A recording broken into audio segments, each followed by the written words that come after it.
नरखेड तालुक्यातून मोठी बातमी. पोलिसाच्या कथित जाचाला कंटाळून युवकाची आत्महत्या. ग्रामवासियांचा असा आरोप. खापागुंडांमध्ये संतापाचा स्फोट. खापागुंडांन हादरलं. युवकाच्या आत्महत्येनंतर गावकऱ्यांचा संताप. दोषी पोलिसांवर कारवाईची मागणी. पोलिसांच्या विरोधात ग्रामस्थ आक्रमक. युवकाच्या मृत्यूनंतर न्यायासाठी एकच हाक. पोलिसाच्या उपस्थितीत अंत्यसंस्कार. आता दोषी पोलिसांवर कारवाई होणार का, यांचा सविस्तर रिपोर्ट. नागपूर जिल्ह्याच्या नरखेड तालुका अंतर्गत येणाऱ्या खापागुंडण या ठिकाणी काही दिवसापूर्वी रेतीच्या प्रकरणामध्ये भगवान कृष्णाजी मानमोळे वय वर्ष 35 याला पेट्रोलिंगवर असताना पोलिसांनी गावामध्ये मारहाण केली. त्याच दरम्यान त्याचे पोलीस स्टेशनमध्ये तक्रार परिवारांनी केली आणि ते प्रकरण जे आहे न्यायालयीन झालेलं होतं. आणि त्याच दरम्यान 1.5 ते 2 महिन्यानंतर त्यांनी त्याचा जो मृतदेह आहे तो 12 जुलैला विहिरीमध्ये आढळून आला. या जेव्हा लापताची जी FIR आहे परिवारांनी पोलीस स्टेशनला दाखल केली होती, परंतु त्याचा कुठलाही म्हणजे पत्ता लागला नाही आणि 12 जुलैला त्यांचा मृतदेह विहिरीमध्ये गावामध्ये मिळून आलेला आहे. त्यांचे वडील आपल्या सोबत आहे. काय नाव आहे आपलं? किसन तुळशीराम मानमोळे. भगवान आपला मुलगा होता. हो हो. सदर प्रकरण हे कुठून सुरू झालेलं होतं? हे रेतूपासूनच झालं. तर यायनं पोलिसनं फोन करणं लावली त्याले. रेती जी आहे कुठून आणलेली होती? हे वावरातून. वावरात कशाचं काम सुरू होतं? विहिरीचं. हो, त्या आगल्यावाल्याचं. हा, सतीश चोपडे. ते उरलेली रेती होती का ती? उरलेली रेतू. अच्छा. हो, त्यानं म्हटलं क रेतू आणून दे बापू घरी. तर त्यानं रेतू आणून दिली. मग तेव्हा काय घडली? घटना कशी घडली? मग याच्या माग तारीख लावली. त्याच्यानंतर काय झालं मी सांगतो. त्याच्यानंतर ते रेती तिथे खाली केली. त्याच्यानंतर मग ते गाडी खाली करून समोर गेला. तो गाडीवर बसला होता. गाडीवर बसला असताना त्याचा गाडीचा गेअर अटकला होता. तो गेअर काढत असताना हे तेव्हा 11:30 वाजता पोलीसची गाडी आली. रात्रीची वेळ होती. 1 वाजला होता तेव्हा. तू होता ना? तर मग तेव्हा ते पोलीसवाले म्हणते तू काय करताय? हो म्हणतो साहेब काही नाही, मी माझ्या गाडीचा गेअर काढून राहिलो.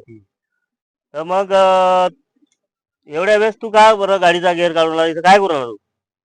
तर मग ह्या थोडासा एक शब्द त्याच्यासोबत गलत बोलला आणि ते पण गलत बोलले.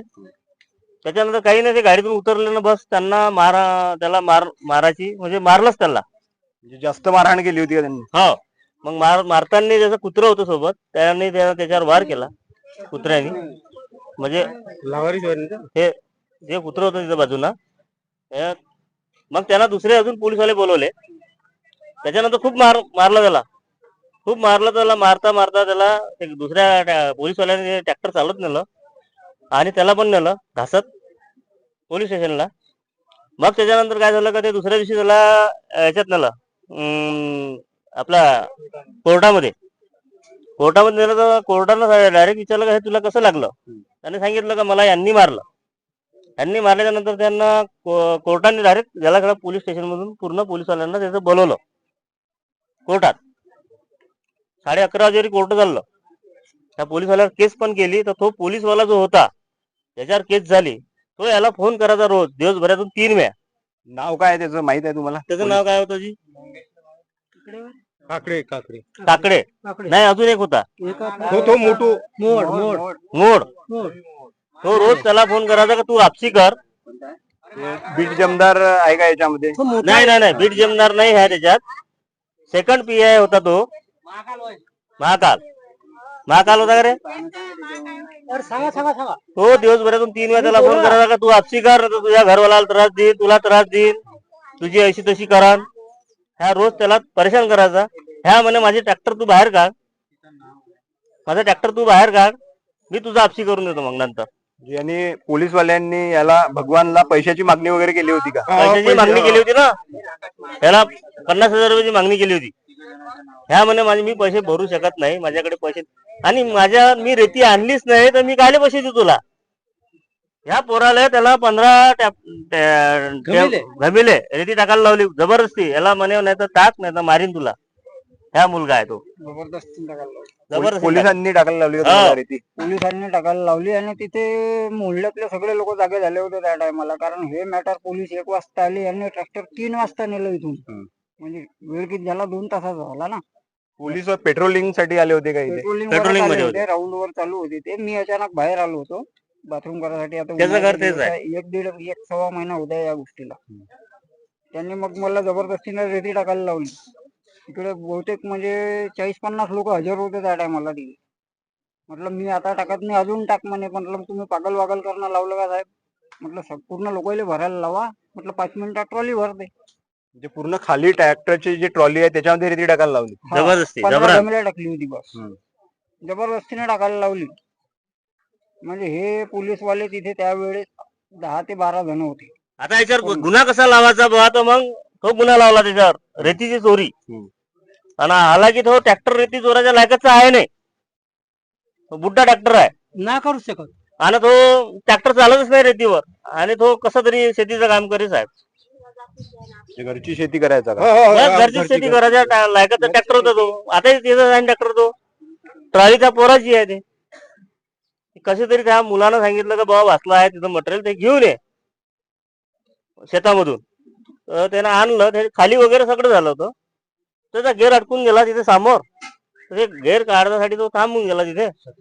आणि बस हे आल्यानं बस त्याला डायरेक्टच. हे आता हे भगवाननी जी आत्महत्या केली हे कुणामुळे केली आहे? हे पोलीसवाल्यामुळे केली, खरं आहे.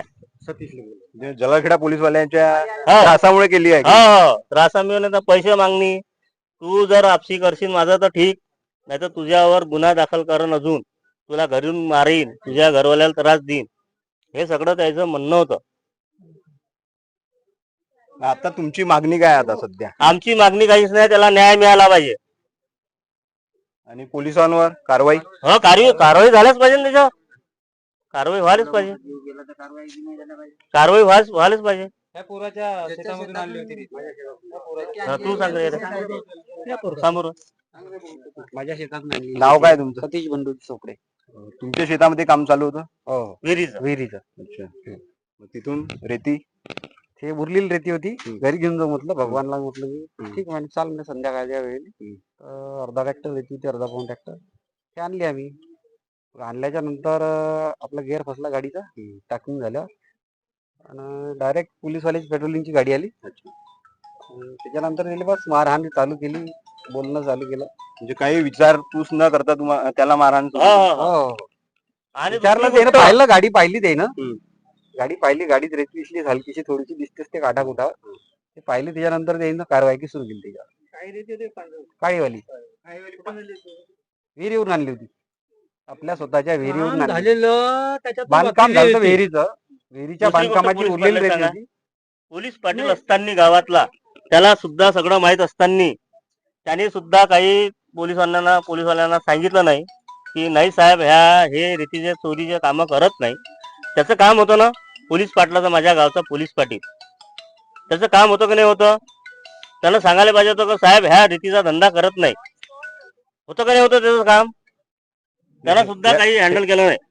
या प्रकरणामध्ये पोलीस पाटलांनी तुम्हाला काही मदत केली नाही? नाही, काहीच मदत दिली नाही. तो रोज पोलीसवाल्याचा निरोप घेऊन यायचा याच्या घरी. पाहून घ्या, दररोज येत आहे तो.